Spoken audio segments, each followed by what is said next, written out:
La Segunda Guerra Mundial abarcó muchas más historias y enigmas de lo que uno podría imaginar.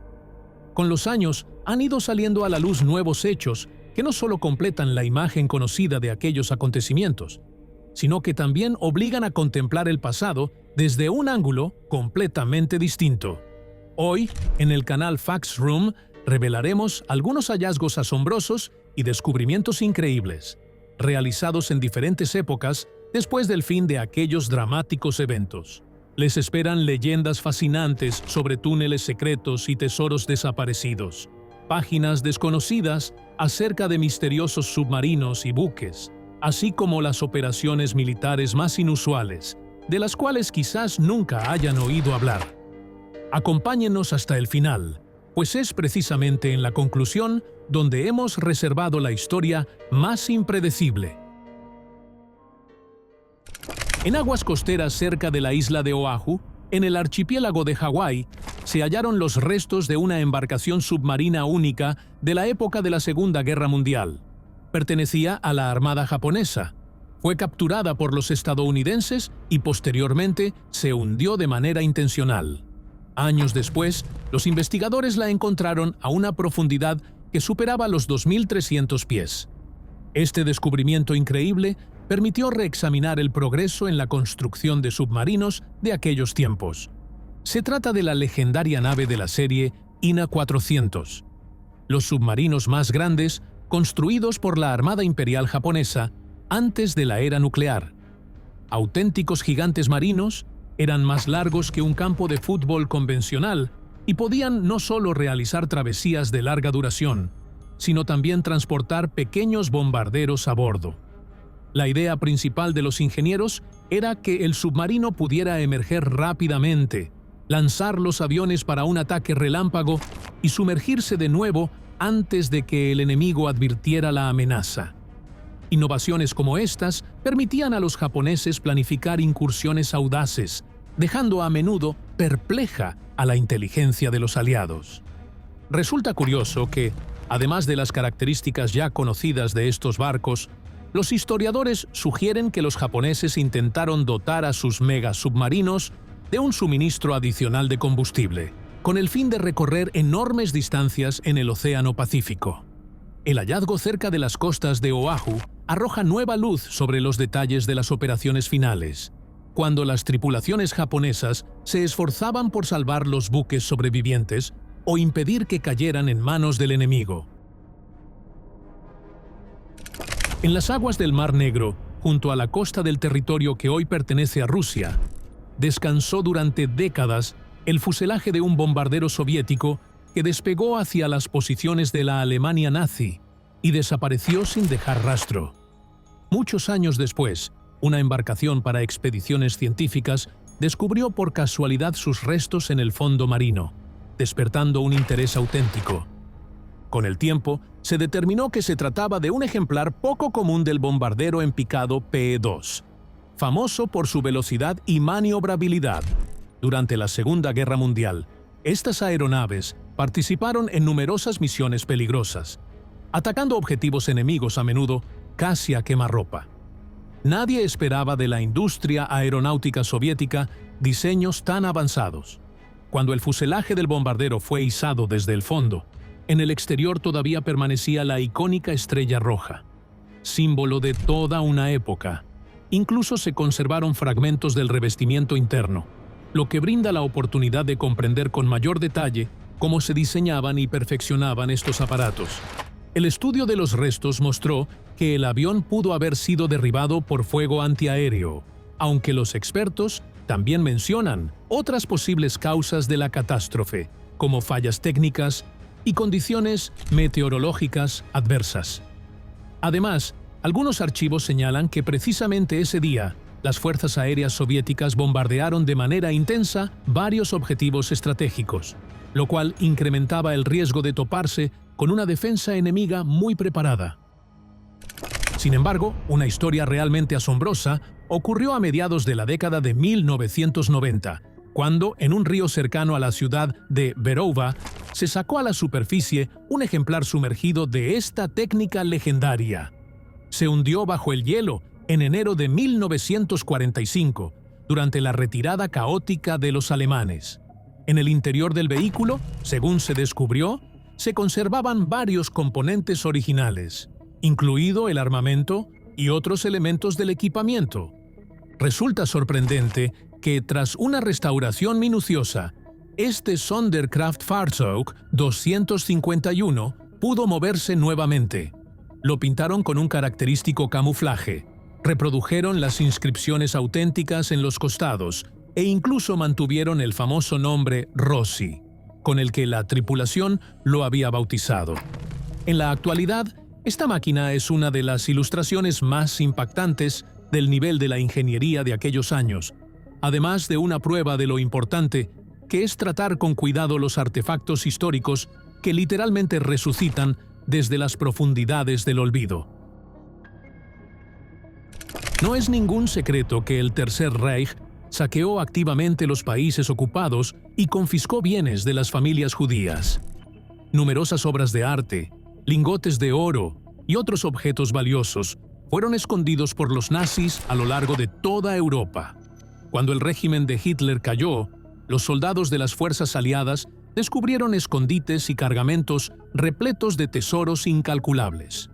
Una de las leyendas más sonadas está relacionada con la ciudad polaca de Wałbrzych, donde, según se cuenta, en los túneles montañosos desapareció todo un tren lleno hasta arriba de oro, gemas preciosas e incluso fragmentos de la legendaria Sala de Ámbar. De acuerdo con el folclore local, allí se ocultaron los soldados alemanes cuando el Ejército Rojo avanzaba desde el este. Se rumorea que ese convoy se quedó en un túnel tendido bajo el castillo de Wałbrzych. Durante décadas se ha buscado el tren de oro. Algunos trataron de perforar túneles, otros hurgaron en documentos antiguos, pero nadie encontró nada que se asemejara al legendario tesoro.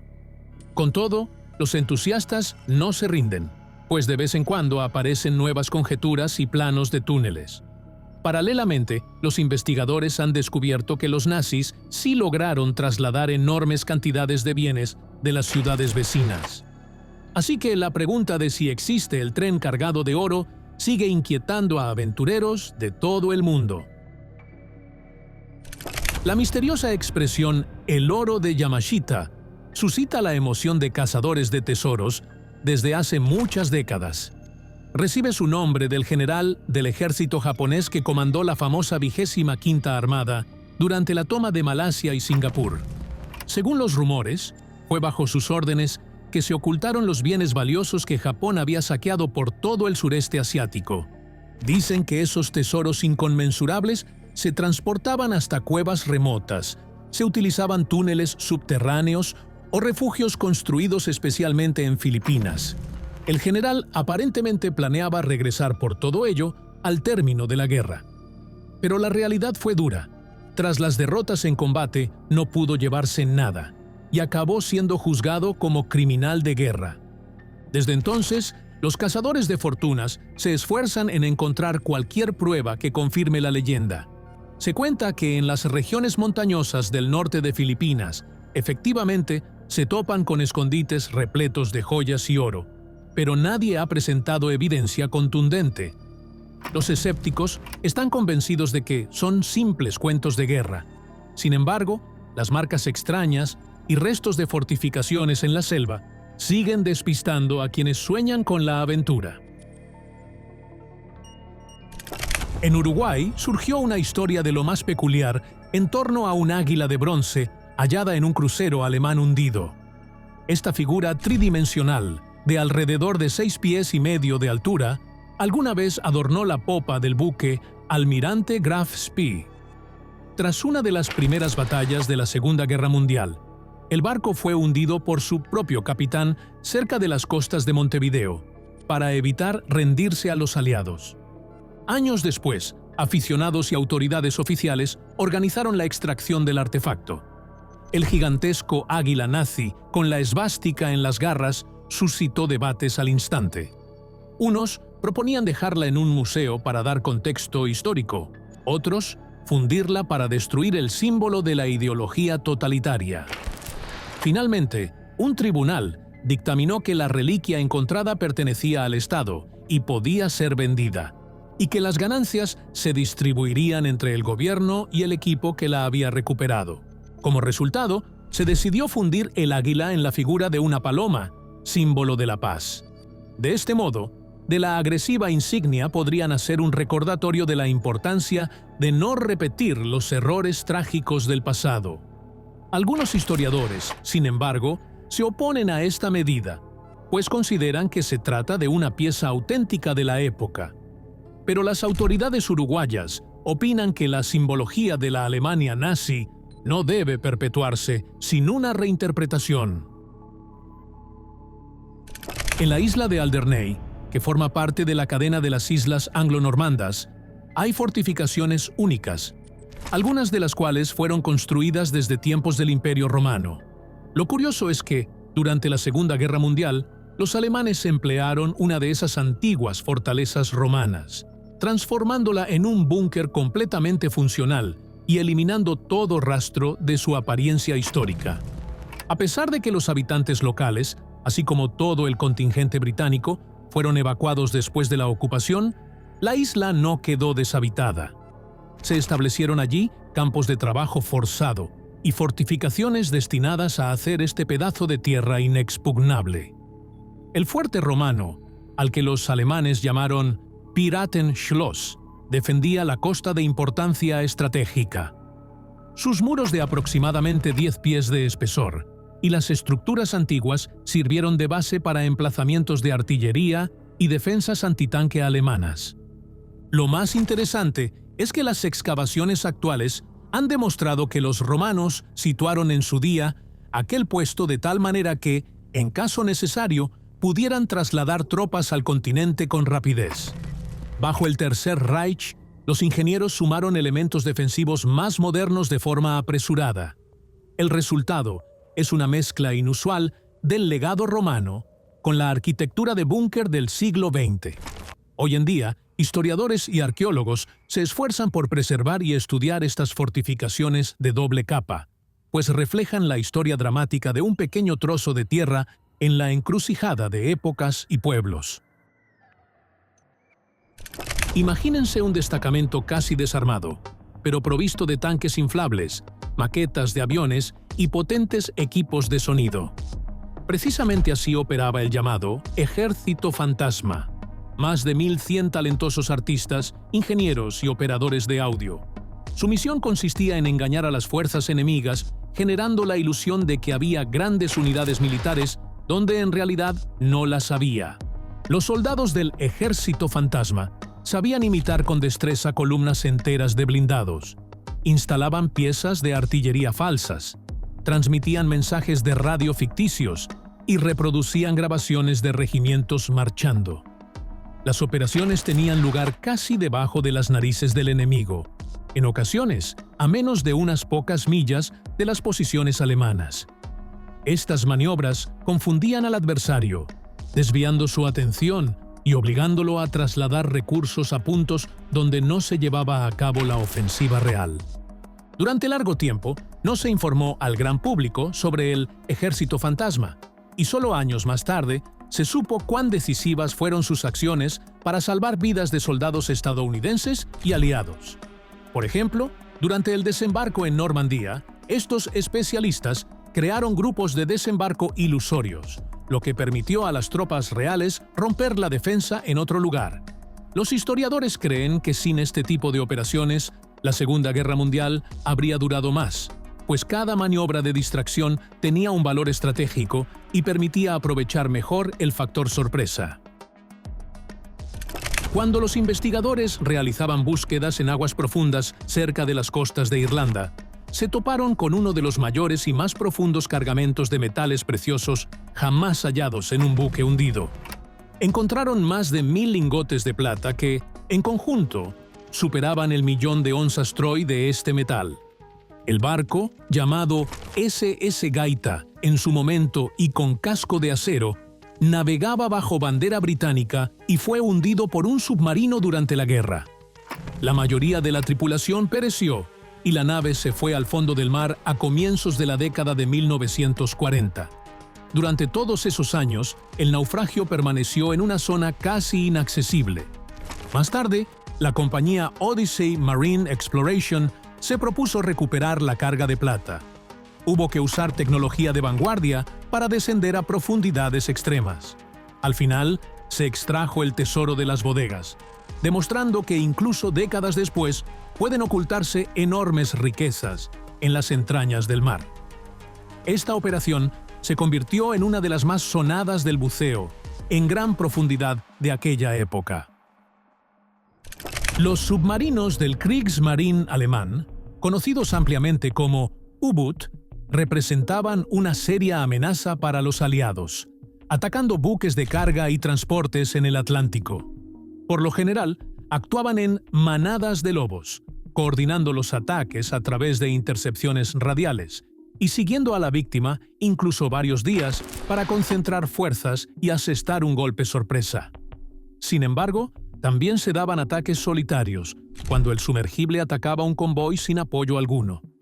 Cada vez que torpedeaban un buque, la tripulación trataba de sumergirse lo más rápido posible, ya que la respuesta enemiga podía ser letal.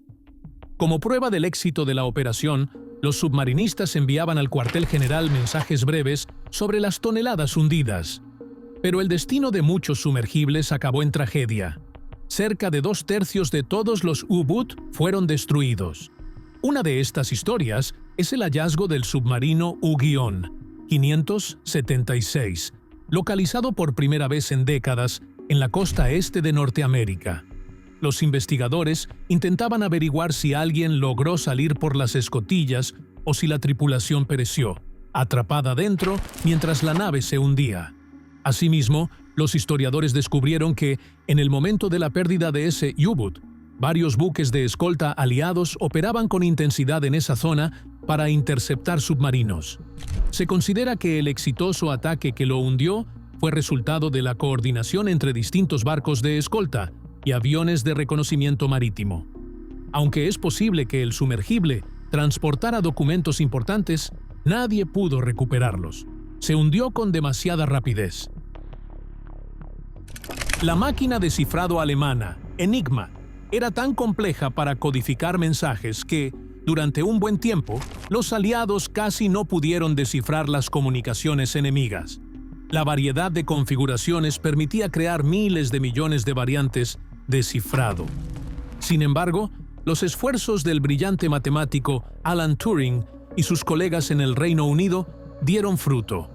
Se detectaron vulnerabilidades de la Enigma y además se capturaron los libros de códigos alemanes, lo cual posibilitó la construcción de bombas electromecánicas capaces de romper incluso los cifrados más complejos. Se considera que el descifrado de la Enigma fue un logro de primer orden que aceleró el fin de la guerra. Los aliados descubrieron los movimientos de la flota nazi, sus planes de ataque y sus intenciones estratégicas. Sin embargo, para mantener en secreto el hecho de que habían descifrado el código, a veces permitían que se perdieran ciertos barcos o ciudades, sin revelar que poseían información confidencial. Esta táctica, por muy dura que fuese, sirvió para no delatar la fuente de inteligencia y así seguir engañando a los alemanes. Como dato curioso, los ejemplares recuperados de la Enigma hoy tienen un enorme valor para coleccionistas, y algunos se exponen en museos como símbolo del triunfo de la ingeniería y el ingenio criptográfico, aunque empleado con fines totalmente opuestos. El acorazado japonés Musashi fue una de las máquinas de guerra más grandes de su tiempo, con una longitud comparable a la de varios rascacielos colocados en horizontal. Junto con su hermano, el famoso Yamato, se consideraba la cumbre de la ingeniería de la Armada Imperial. Sin embargo, ninguno de los dos sobrevivió hasta el final de la guerra. El Musashi se hundió en una de las mayores batallas navales cerca de las Filipinas. Muchos pensaban que se había perdido para siempre en la inmensidad marina. Pero una expedición liderada por uno de los cofundadores de una corporación muy conocida logró localizar el gigantesco armazón en el fondo.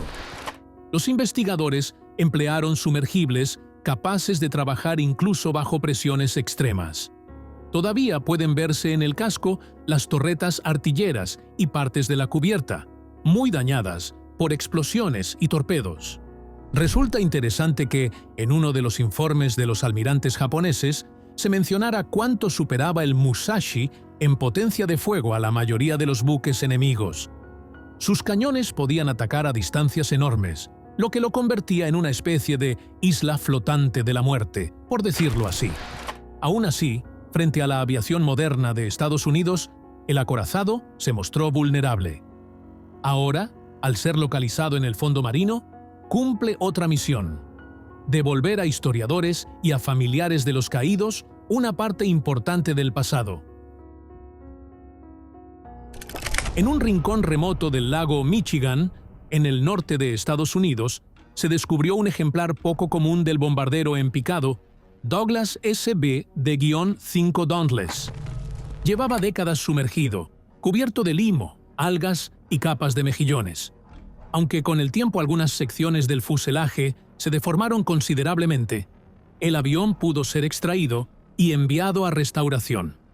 El Dauntless era apreciado por su capacidad de picar con ángulos extremos, a veces de hasta 80 grados. Dichos ataques resultaban altamente destructivos para el adversario, especialmente para los buques, pues ofrecían una gran precisión al lanzar bombas. En la batalla de Midway, estas aeronaves jugaron un papel decisivo, hundiendo varios grandes portaaviones japoneses. Cabe agregar que cada hallazgo de este tipo de reliquia aérea no solo llena vacíos en la historia militar, sino que ofrece a los restauradores la oportunidad de mostrar cómo lucía y funcionaba la tecnología de aquella época. La restauración del ejemplar extraído del lago Michigan promete ser larga, dado que hay que sustituir numerosos componentes y eliminar los restos de microorganismos del fuselaje. Pero el resultado seguramente será un gran orgullo para la colección de cualquier museo, permitiendo a los visitantes acercarse a una auténtica leyenda de la industria aeronáutica. Una historia muy sonada aconteció en la pequeña ciudad alemana de Heikendorf. Un hombre mayor guardaba en su sótano un auténtico tanque Pantera, un cañón antiaéreo e incluso un torpedo. Cuando se conoció esta información, las autoridades tuvieron que llamar a los militares para sacar el pesado equipo. Además, los abogados tardaron mucho en determinar si debían arrestar al propietario por poseer un museo tan peligroso. Que una Pantera esté en manos privadas es algo inaudito, pues este tanque se considera uno de los mejores ejemplares de blindaje alemán de la Segunda Guerra Mundial. Destacaba por la alta cadencia de su arma principal y su buena movilidad. Sin embargo, también presentaba inconvenientes importantes: dificultad de mantenimiento, elevado costo de producción y algunos defectos técnicos. Poco después, salió a la luz que un museo en Estados Unidos mostró interés en adquirir esta pieza. Lo más sorprendente es que se necesitaron decenas de militares y casi todo un día para sacar el tanque, sin orugas, del estrecho espacio del sótano. Los habitantes del lugar quedaron atónitos. Muchos ni se imaginaban que un auténtico monstruo de guerra yacía bajo la casa de su vecino. Aunque estos rollos no guardan una relación directa con las operaciones militares de la Segunda Guerra Mundial, el hecho de que fueran descubiertos a finales de la década de 1940 nos remite a la época de posguerra, cuando el mundo estaba inmerso en la reconstrucción y la búsqueda de artefactos perdidos. Los manuscritos del Mar Muerto, los fragmentos más antiguos de escritos encontrados en los alrededores de Qumran, cerca de la orilla del Mar Muerto, salieron a la luz entonces. Incluyen cientos de fragmentos de textos, algunos de los cuales se han conservado casi intactos. Su contenido reveló a los estudiosos rasgos religiosos y culturales de la comunidad que habitó en esa región hace muchos siglos. Y si bien a primera vista no parecen tener ninguna conexión con la Guerra Mundial, su descubrimiento tuvo lugar en plena efervescencia informativa de Occidente, que buscaba noticias sensacionales y reliquias espectaculares. Como detalle interesante, los rollos alcanzaron fama internacional en un periodo en que numerosos académicos emigraron de Europa a causa de la guerra. De este modo, varias escuelas científicas accedieron a ellos al mismo tiempo, cada una con su propia teoría sobre la evolución del judaísmo. Así, los manuscritos se convirtieron en otro artefacto de controversia, adquiriendo un estatus casi de culto en la época moderna. Pasando al tema de las bases militares abandonadas, no se pueden obviar las numerosas instalaciones estadounidenses repartidas por Groenlandia desde la Segunda Guerra Mundial y que fueron usadas con especial intensidad durante la Guerra Fría. En algún momento, en esas extensiones heladas estratégicamente ventajosas, se erigieron aeródromos y depósitos de combustible. Pero cuando dejaron de ser necesarios, simplemente abandonaron todo. Los lugareños llaman flores estadounidenses no a las plantas, sino a la gran cantidad de barriles oxidados que dejaron los militares. Yacen apilados, se van descomponiendo y liberan sustancias químicas nocivas en el suelo. Pero eso no es lo peor. Los edificios abandonados, con asbesto y otros materiales peligrosos, se mantienen en pie a merced del viento. La ecología local, ya de por sí vulnerable, sufre gravemente por esta contaminación. La situación es particularmente delicada en el Campamento Century, una base bajo el hielo que se construyó ya en la época de la Guerra Fría. El deshielo provocado por el calentamiento global podría dejar al descubierto reservas de materiales radiactivos y tóxicos que sus creadores pensaron enterrar para siempre. Ahora científicos, ecologistas y políticos buscan soluciones a este problema, pues el territorio de Groenlandia sigue siendo uno de los más frágiles en términos de equilibrio medioambiental. Todo ocurrió en una casa de Inglaterra, donde, durante la remodelación de una chimenea, se encontraron los restos de una paloma mensajera con una cápsula sujeta a una de sus patas. Al parecer, el ave, tras un largo trayecto desde la Europa ocupada por los nazis, se introdujo en la chimenea para descansar y falleció asfixiada por el humo. Así permaneció, inadvertida, durante varias décadas. Al abrir la cápsula, se descubrió un mensaje cifrado en un papel finísimo. Presumiblemente, era información destinada a los comandos británicos de sabotaje. En aquellos tiempos de guerra, se usaban palomas para enviar mensajería biológica, pues atravesaban silenciosamente grandes distancias. Esto era especialmente útil para los agentes encubiertos tras las líneas enemigas, ya que los transmisores de radio solían ser muy voluminosos y los operadores nazis podían detectarlos con facilidad. Expertos de Bletchley Park, conocido por sus avances en la ruptura del cifrado de la Enigma, intentaron descifrar el mensaje. Sin embargo, el contenido resultó tan comprimido que aún no se ha logrado determinar con exactitud qué secreto transportaba la paloma. Quizás esta pequeña pieza de historia quede para siempre sin descifrarse, pero el mero hecho de su hallazgo demuestra cuán ingeniosas podían ser las tácticas de comunicación en tiempo de guerra. Estas son las historias increíbles que se nos han presentado al revisar los hallazgos de la Segunda Guerra Mundial y sus alrededores. Cada descubrimiento descrito, ya sea un barco hundido, un búnker escondido o una leyenda sobre tesoros, nos recuerda la inmensa escala de aquel conflicto y la profunda huella que dejó en los rincones más diversos del planeta. A veces, incluso hoy en día, el pasado emerge de forma inesperada, cuando sacan a flote un submarino olvidado o extraen cajas antiguas de las cuevas montañosas cuyo contenido se desconoce. Jamás se sabe qué secretos, ocultos bajo tierra o en los archivos, esperan todavía su momento para salir a la luz y revolucionar la visión que tenemos de lo que ocurrió.